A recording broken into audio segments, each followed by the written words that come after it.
Hello friends, हमने आगे के पहले वीडियो में, अगर आपने पहले का वीडियो नहीं देखा है तो हम इससे पहले हमने सूरदास के पद के 2 पद हमने यूट्यूब के थ्रू हमें आपको बता दिया था।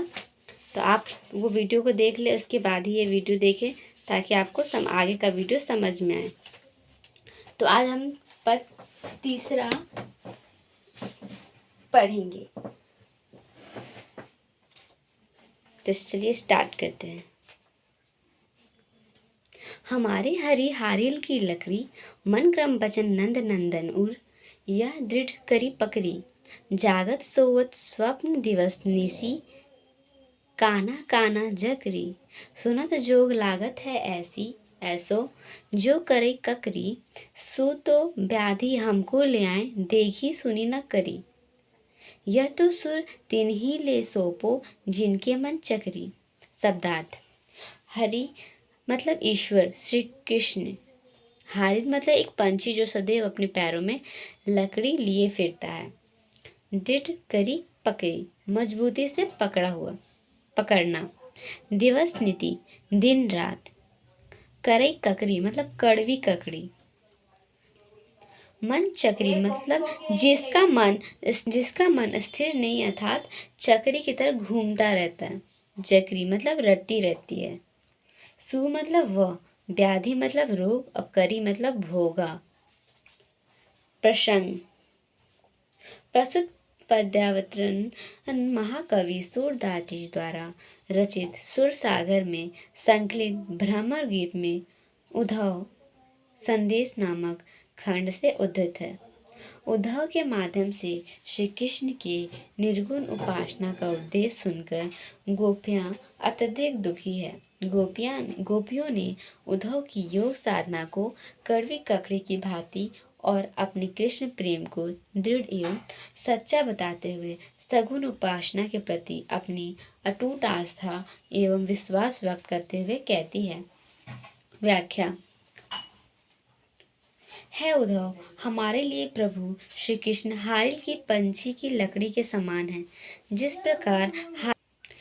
प्रकार हारिल पंछी की लकड़ी के समान है, जिस प्रकार हारिल पंछी अपने पैरों में सदैव लकड़ी पकड़े रहता है तथा उसी के आधार मानकर विशाल आकाश में उड़ता है, ठीक उसी प्रकार हम गोपियों ने मन, क्रम और वचन से नंद बाबा के बेटे को मजबूती से अपने हृदय में पकड़ा रखा है।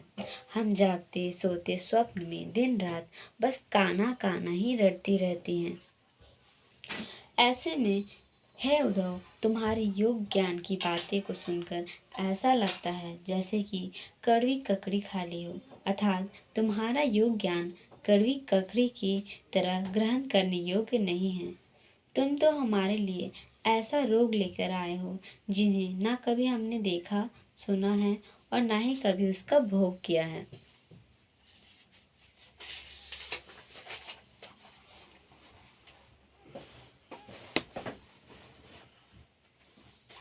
सूरदास जी कहते हैं कि गोपियां उद्धव से कहती है कि हे उद्धव, तुम अपना यह योग साधना के ज्ञान को रोक उन्हें देना, अर्थात वो कहना चाहती है कि हे उद्धव, तुम अपना योग साधना का ज्ञान उन्हें देना जिसके मन चक्री की तरह घूमता रहता है। भाव सौंदर्य: प्रस्तुत पद में गोपियों के मन में श्री कृष्ण के प्रति पूर्ण निष्ठा, दृढ़ता एवं समर्पण की भावना व्यक्त हुआ है। गोपियों के मन में श्री कृष्ण बसे हुए हैं। योग ज्ञान के लिए उनके मन में कोई स्थान नहीं है। निर्गुण उपासना को चंचल चित्त वाले ही अपना सकते हैं। शिल्प सौंदर्य: प्रस्तुत पद्यावतरण में सरल सहज साहित्यिक ब्रज भाषा का प्रयोग हुआ है। निर्गुण उपासना को चक्री के समान चंचल अस्थिर चित्त वालों के लिए उपयुक्त माना गया है। गैता एवं लय का समावेश है। शब्दों का चयन भावाभिव्यक्ति हेतु सार्थक एवं सटीक है। सुनत जोग लागत ककरी में उपमा अलंकार का प्रयोग है। संपूर्ण पद में अनुप्रास एवं पुनरुक्ति प्रकाश अलंकारों की छटा दर्शनीय है। अब हम लास्ट और चौथा पद पढ़ेंगे। हरी है राजनीति पढ़ आए, समझी बात कहत मधुकर के, समाचार सब पाए। एक अति चतुर हेतु पहले ही, अब गुरु ग्रंथ पढ़ाए। बूढ़ी बुद्धि जानी तो बड़ी बुद्धि जानी तो उनकी जोग सदैव पढ़ाए। उधो भले लोग आगे के, परहित डोलत धाए। अब अपने मन फेर पाहिए, चलत जू हुते चुराए। ते क्यों अनीति करे आपुन, जे और अनीति छुड़ाए। राज धर्म तो यह है सुर, जो प्रजा न नाही सताए।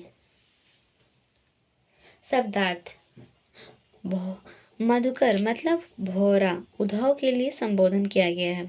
हेतु मतलब थे, पहले ही मतलब पहले ही, योग संदेश मतलब योग का संदेश, आगे के पहले के, आगे के मतलब पहले के, डोलत धाय मतलब घूमते फिरते थे, फेर मतलब फिर, पाहिए मतलब पा लेंगी, अनीति कर मतलब अन्याय करते हैं, राजधर्म मतलब राजा का धर्म। प्रसंग: प्रस्तुत पद्यावतरण महाकवि सूरदास जी द्वारा रचित सुरसागर में संकलित भ्रमर गीत में उद्धव संदेश नामक भाग से लिया गया है। उद्धव गोपियों को योग ज्ञान का संदेश देते हैं और उन्हें यह ज्ञान श्री कृष्ण द्वारा किया गया बहुत बड़ा अन्याय लगता है।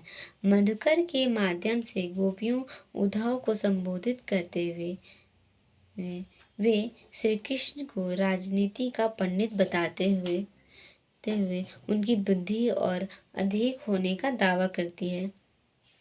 एक गोपी अपनी सखी से कहती है। व्याख्या: हे सखी, हमारे प्रभु श्री कृष्ण ने अब राजनीति शास्त्र पढ़ ली है।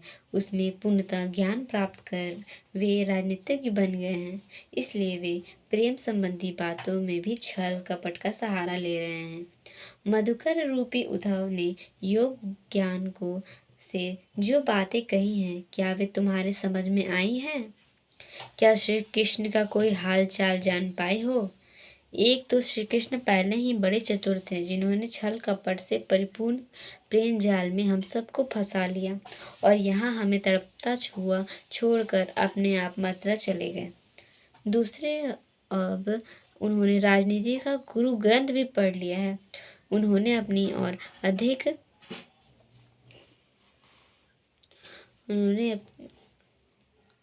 पढ़ लिया है।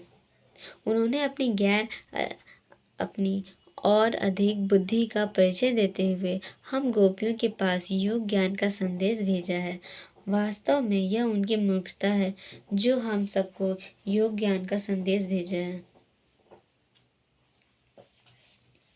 हे सखी, पहले समय में यहाँ के लोग सीधे साधे और सभ्य होते थे, जो दूसरों के कल्याण के लिए इधर उधर घूमते फिरते थे। और यह उद्धव है कि हम गोपियों को तड़पाने और सताने के लिए यहाँ भाग आए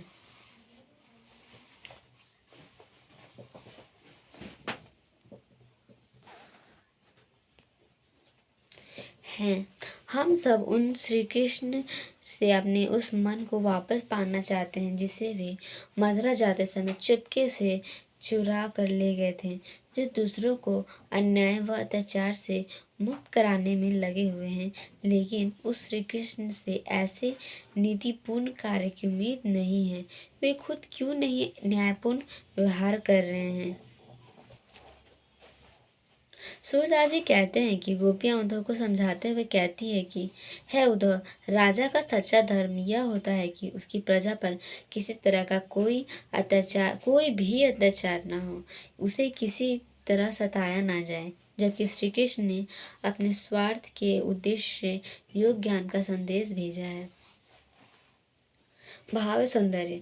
प्रस्तुत पद में गोपियों ने श्री कृष्ण को स्वार्थी, अन्यायी, छल कपटी, राजनीतिक प्रमाणित करते हुए कहती है कि राजा का सच्चा धर्म होता है अपनी प्रजा की उचित देखभाल करना, उसका सुख एवं प्रसन्नता प्रदान करना होता है। लेकिन श्री कृष्ण अपने धर्म से विमुख होकर अपना स्वार्थ सिद्ध करना व गोपियों को दुख देना चाहते हैं। सिर्फ सौंदर्य। प्रस्तुत पदावतरण की भाषा सरल, सहज एवं साहित्य ब्रज भाषा है। शब्द चयन सार्थक, सटीक एवं भावानुकूल है। लयनात्मक एवं गीता का सुंदर समावेश है। मधुकर के माध्यम से श्री कृष्ण ने गोपियों ने करारा एवं तीखा व्यंग किया है। समस्त पद में अनुप्रास अलंकार के छटा दर्शनीय है। तो इस तरह हमारा सूरदास का पद चैप्टर पहला खत्म होता है। ये चैप्टर पद हमारा कंप्लीट हो गया है। तो अगर आपको इस पद के सूरदास जी के पद चैप्टर से काव्य खंड से रिलेटेड क्वेश्चन भी चाहिए तो हमें कमेंट करके बताएं, ताकि हम इससे रिलेटेड क्वेश्चन भी आपसे शेयर करें। आपको वीडियो अच्छा लगा तो लाइक करें और सब्सक्राइब करें। तब तक के लिए बाय।